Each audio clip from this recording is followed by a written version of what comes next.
जी हाँ, तो operation years क्या है ये ऑपरेशन, इसके बारे में हम आपको बताएंगे। नमस्कार, मैं हूं आपके साथ रवि मिश्रा, मेरे साथ हैं करुणा और प्रतिमा। साथ ही मेहमानों का एक पैनल भी है जिनसे हम हर पहलू पर चर्चा करेंगे। तो क्रेमलिन का कहना है कि ज़ेलेंस्की बातों से नहीं मानने वाले। क्रेमलिन की इस सोच के पीछे मजबूत वजह भी है और इन्हीं वजहों के मद्देनजर पुतिन एंड कंपनी की स्पष्ट राय है कि यूक्रेन वॉर का सिर्फ और सिर्फ मिलिट्री सॉल्यूशन ही संभव है। हम समझेंगे कि क्रेमलिन की यह सोच कितनी गंभीर है। साथ ही इससे 2 कदम और आगे बढ़ते हुए पुतिन ने आईसीबीएम को बाहर निकाल दिया है। हम अपने तमाम एक्सपर्ट से जानेंगे कि रूसी राष्ट्रपति का सिर्फ शक्ति प्रदर्शन है या एटमी हमले का खतरा अब ज्यादा बढ़ गया है। इसी बीच एक और खबर एटमी हथियारों से जुड़ी हुई आई है जिसकी संख्या विश्व में रिकॉर्ड स्तर पर पहुंच गई है। ऐसा क्यों हुआ और इसके पीछे कौन कौन से देश सबसे अधिक जिम्मेदार है, बिल्कुल ये जानकारी भी हम आपको देंगे। और साथ ही इस बुलेटिन में हम बात फ्रीडम ऐप से सीखकर आप कड़कनाथ मुर्गियों का पालन करते हैं क्या? अगर ऐसा है तो आप अपनी मुर्गियों को 1 करोड़ फ्रीडम ऐप के जो ग्राहक हैं उन्हें बिना किसी खर्चे के आप उसे बेच सकते हैं। रूस के किलर कर्नल की भी करेंगे जिसकी मौत पर गंभीर सस्पेंस बरकरार है।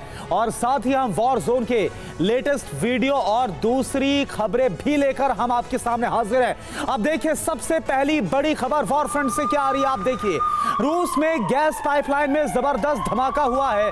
धमाके में पाइपलाइन को भारी नुकसान की खबर और तस्वीर आपके सामने।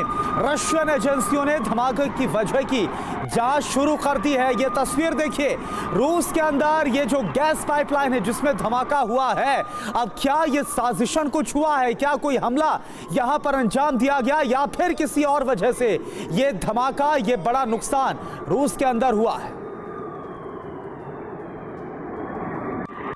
बिल्कुल, तो इस पाइपलाइन में धमाके की जांच रशियन एजेंसीज करेंगी, लेकिन इससे कई सारे सवाल खड़े हुए हैं। हालांकि युद्ध के दौरान ऐसी कई घटनाएं हुई हैं जिसको लेकर तरह तरह की आशंकाएं हैं।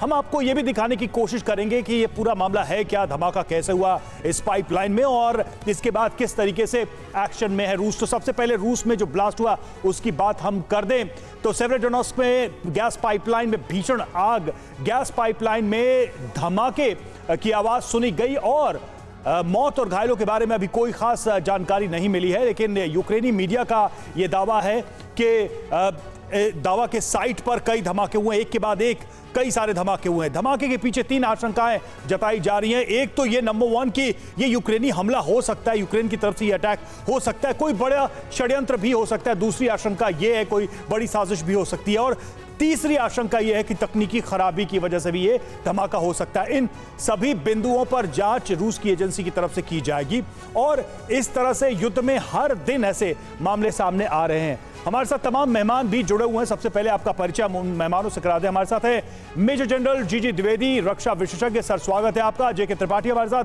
पूर्व राजदूत, सर आपका भी स्वागत। और एयर कमोडोर एसपी सिंह हमारे साथ रक्षा विश्लेषक मौजूद हैं। और साथ ही हमारे साथ है रविंद्र सचदेवा, उनके पास भी हम चलेंगे, फॉरेन एक्सपर्ट हमारे साथ मौजूद है। द्विवेदी सर, पहला प्रश्न यही कि ये जो घटना हुई है इसको आप कैसे देखते हैं? प्रोबेबिलिटी क्या लगती है? क्या ये यूक्रेन की तरफ से कोई षड्यंत्र हो सकता है? रूस हालांकि इसको इन्वेस्टिगेट कर रहा है।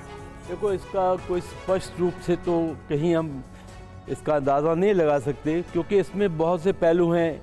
एक तो है कि यूक्रेन की तरफ से जैसे ये हमला हो सकता है या वो दूसरा तरफ है कि ये रशिया के भी स्पॉन्सर्ड हो सकता है। पर पॉइंट ये है कि ये जो पाइपलाइन है इसकी बहुत अहमियत है क्योंकि ये लाइफ लाइन है, पाइपलाइन है, तो ये एक स्ट्रेटजिक टारगेट है। तो इसको टारगेट करने की कई अंजाम भी निकलते हैं, कई इसके परिणाम भी निकलते हैं।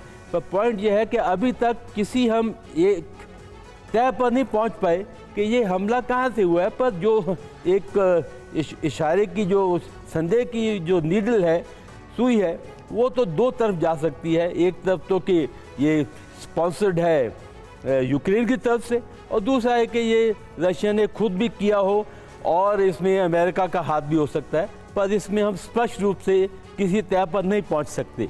फ्रीडम ऐप से सीखकर आप कड़कनाथ मुर्गियों का पालन करते हैं क्या? अगर ऐसा है तो आप अपनी मुर्गियों को 1 करोड़ फ्रीडम ऐप के जो ग्राहक हैं उन्हें बिना किसी खर्चे के आप उसे बेच सकते हैं।